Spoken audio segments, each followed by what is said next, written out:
આજે આપણે બનાવીશું ઇન્સ્ટન્ટ લાઈવ ઢોકળા અને સાથે એની લસણની ટેસ્ટી ચટણી, એ પણ નવી રીતે। સૌથી પહેલા બેસન, રવો, ચોખાનો લોટ, આદુ મરચાંની પેસ્ટ, દહીં નાખી અને પાણી નાખીને બેટર તૈયાર કરી લો। એકદમ સ્મૂથ બેટર રાખવાનું છે। 10 મિનિટ જેવું ઢાંકી ત્યાર પછી હળદર, હિંગ, મીઠું સ્વાદ પ્રમાણે નાખી મિક્સ કરી લો।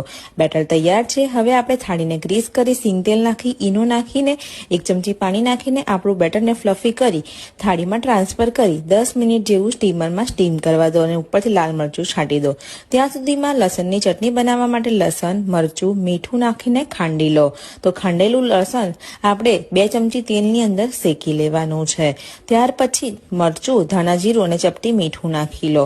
હવે 2 ચમચી જેટલું દહીં નાખી મિક્સ કરી જરૂર પ્રમાણે પાણી નાખી લસણની ચટણી તૈયાર છે। અહીં આગળ ઢોકળા પણ તૈયાર છે। તો સિંગ તેલ લગાડી ગરમા ગરમ ઢોકળાને લસણની ચટણી સાથે સર્વ કરો। વિડીયોને લાઇક અને શેર કરવાનું બિલકુલ ના ભૂલતા।